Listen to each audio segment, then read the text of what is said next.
Bulldozer action पर supreme court आज फैसला सुनाने वाला है। ये बड़ी खबर इस वक्त की, अब से आधे घंटे बाद का समय करीब फैसले के लिए तय हुआ है। बुलडोजर एक्शन पर क्या नियम होंगे, इसको लेकर बड़ा फैसला आज सुनाएगा सुप्रीम कोर्ट। तो ये बड़ी जानकारी आपको दे रहे हैं, कुछ ही देर में बुलडोजर एक्शन को लेकर बड़ा फैसला सामने आ सकता है। सुनवाई पूरी हो चुकी है और हमारे साथ हमारे दो सहयोगी ग्राउंड जीरो से जुड़ रहे हैं, अनामिका सिंह और अखिलेश हमारे साथ जुड़ रहे हैं। अनामिका, इस फैसले पर सभी की नजर है, खासतौर पर विपक्षी दलों की। कितनी देर में फैसला आने वाला है, क्या कुछ अपडेट आपको मिल रहा है?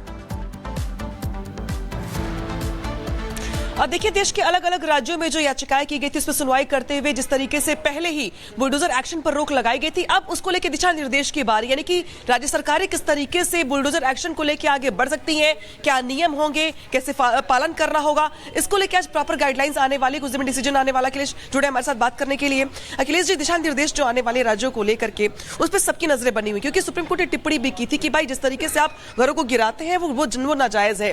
तो कैसे आगे राज्य सरकारें बढ़ेंगे इसको लेकर के आज पॉइंट्स निकल के सामने आने वाले हैं, क्या कुछ जानकारी देंगे दर्शकों को? देखिए, पहले ही कोर्ट ने क्लियर कर दिया था कि जो भी पब्लिक प्लेसेस पे इंक्रोचमेंट है उस पर हम कोई रोक नहीं लगा रहे हैं, चाहे वो कोई धार्मिक स्थल ही क्यों ना हो। लेकिन किसी के घर को गिराने की जहां तक बात आती है, वो आरोप भी लगाया गया था सभी याचिकाओं में, चाहे वो जमीयत उलेमा हिंद की याचिका थी कि किसी को भी आरोपी घोषित किया जाता है किसी मामले में, उसका घर तुरंत गिरा दिया जाता है, जबकि वो प्रोसेस फॉलो नहीं किया जाता, उसको नोटिस नहीं दी जाती। और यूपी की तरफ से तुषार मेहता जो सॉलिसिटर जनरल हैं, उन्होंने खुद कहा था कि हम सारे ड्यू प्रोसेस को फॉलो करते हैं, और जिस तरह से नैरेटिव सेट किया जा रहा है पिटिशनर की तरफ से कि हम किसी विशेष वर्ग को ही टारगेट करते हैं, ऐसा नहीं है। उन्होंने लिखित आंकड़ा दिया कोर्ट में कि हमने हर वर्ग को जो जिसका गलत घर बना था उसका गिराया है। उसके पीछे कारण था, सरकारी जमीन पे था, तालाब की जमीन पे था, और वो पूरा उन्होंने डाटा सवाल खड़े किए गए थे। कहा गया था कि भाई ऐसा कैसे संभव है कि कोई आरोपी बन जाए आज और कल उसका घर अघोषित हो जाए आपके लिए, और वो कहा जाए कि भाई वो नियम के तहत ही नहीं आता है। तो आज जिस तरीके से नजरें बनी हुई, इस बीच एक डिसीजन और भी आया था, अभी परसों ही डिसीजन आया था महाराजगंज के एक मामले को लेकर के। इस डिसीजन को ऐसे कैसे जोड़ सकते हैं इसके साथ?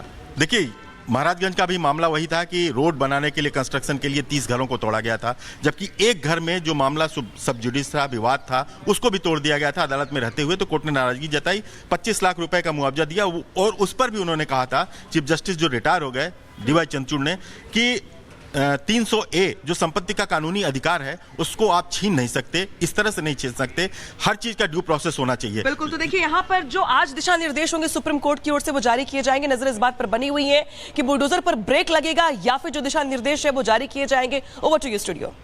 बिल्कुल अनामिका और अखिलेश, आप बता रहे थे कि किस तरीके से थोड़ी ही देर में सुप्रीम कोर्ट की तरफ से फैसला सुनाया जाएगा बुलडोजर एक्शन को लेकर, क्योंकि लगातार याचिकाएं डाली जा रही थी और बुलडोजर एक्शन होगा या नहीं होगा, और अगर होगा तो उसके लिए गाइडलाइन सुप्रीम कोर्ट की तरफ से तय की जाएंगी। सभी की निगाहें सुप्रीम कोर्ट पर इस समय टिकी हुई है। एक रिपोर्ट इसी से जुड़ी आपको दिखाते हैं।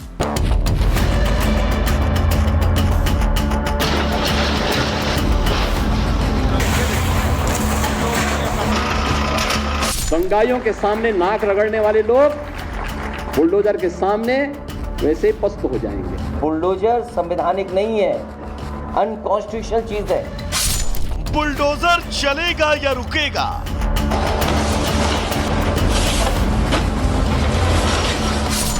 आज होगा सुप्रीम फैसला।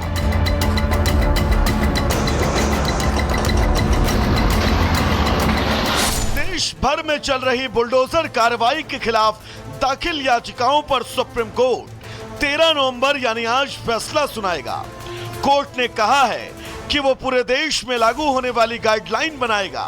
इस मामले पर सुनवाई करते हुए बीते 17 सितंबर को सुप्रीम कोर्ट ने बुलडोजर एक्शन पर रोक लगाई थी।